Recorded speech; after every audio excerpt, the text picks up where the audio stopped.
Hello everyone. तो आज का हमारा टॉपिक है एंजाइम्स। सॉरी, आज का हमारा टॉपिक है एंजाइम्स। एंजाइम्स बहुत ही सिंपल चीज़ है। ये हमारे बायो कैटलिस्ट होते हैं। कैटलिस्ट होते हैं जो कि किसी भी केमिकल रिएक्शन की वेलोसिटी को इंक्रीज़ कर देते हैं। कैसे इंक्रीज़ करेंगे? क्योंकि ये एनर्जी ऑफ एक्टिवेशन एनर्जी को डिक्रीज़ कर देंगे। ये हमारा केमिकल रिएक्शन है। यहाँ से यहाँ तक की हमारी एनर्जी ऑफ एक्टिवेशन रहेगी। इस एनर्जी ऑफ एक्टिवेशन को इन लोग डिक्रीज़ कर देंगे। ये सबसे अच्छी चीज़ इसमें ये है कि ये किसी भी रिएक्शन की कैटालिसिस के दौरान खुद कंज्यूम नहीं होते हैं। ये एक बार रिएक्शन करते हैं, फिर रिमूव हो जाते हैं और दूसरे प्रोडक्ट को पकड़ते हैं।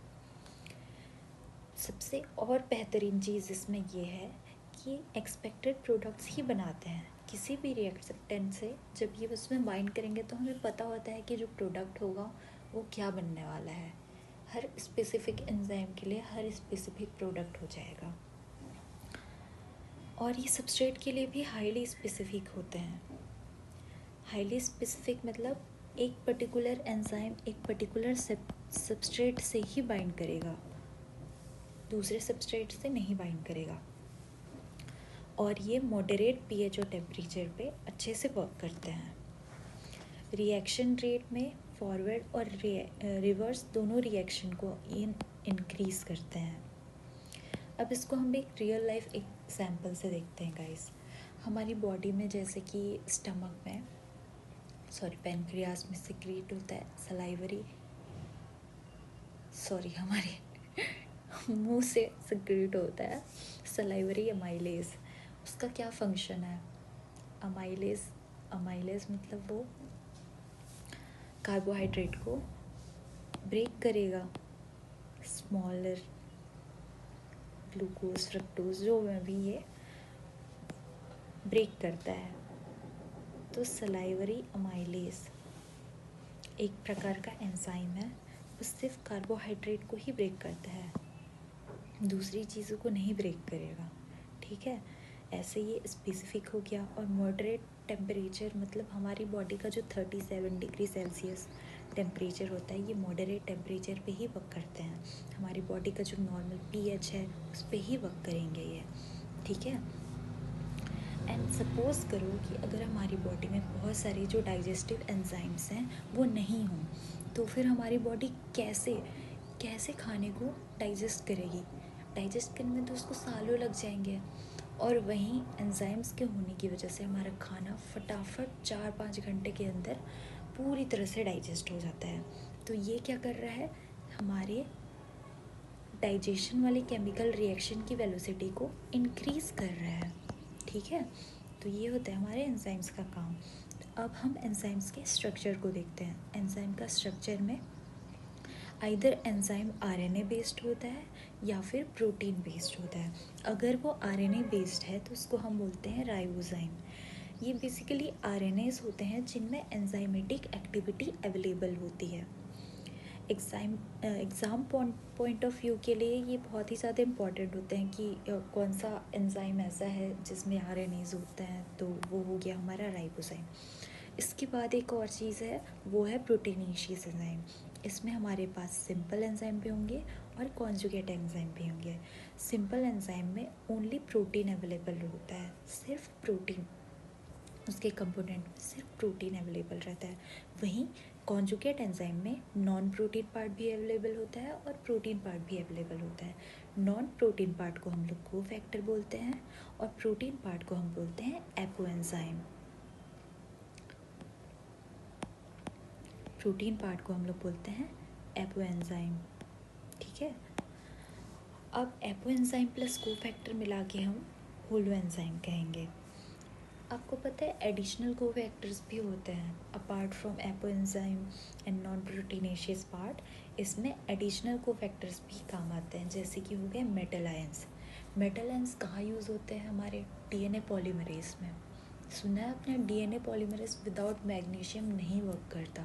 मैग्नीशियम आयन Mg2+ के बिना वो अच्छे से बाइंड नहीं करता, ठीक है।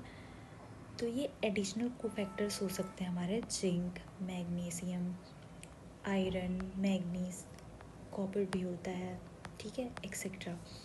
अब इसमें 2 टाइप के एंजाइम्स होंगे, एक होगा मेटल एक्टिवेटेड एंजाइम और एक होगा मेटालोजाइम। जो मेटल एक्टिवेटेड एंजाइम है गाइस, वो मेटल से उसका मेटल जो है वीकली बाउंड होता है। ये कोफैक्टर मतलब मेटल जो है cofactor, metal ion cofactor weekly bound होगा, तो इसे बोलेंगे मेटल एक्टिवेटेड एंजाइम।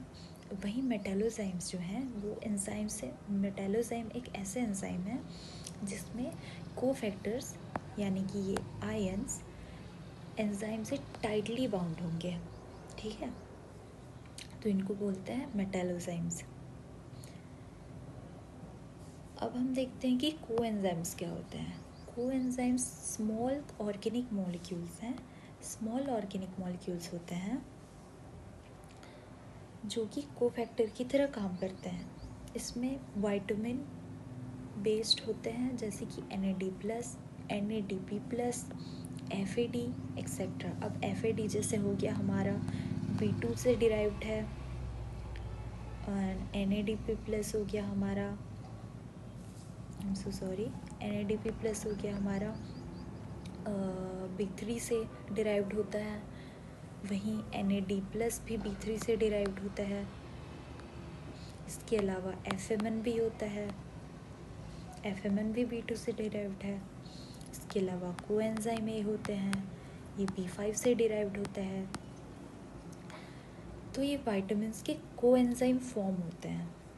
इसके अलावा हमारे पास एक और टर्मिनोलॉजी है prosthetic groups. Prosthetic groups are also coenzymes guys.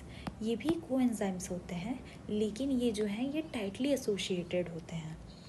ये कोएंजाइम्स टाइटली एसोसिएटेड होते हैं, बट 2 अलग अलग टाइप के बॉन्ड फॉर्मेशन के साथ में। एक नॉन कोवेलेंटली अटैच्ड होंगे और दूसरा कोवेलेंटली अटैच्ड होंगे।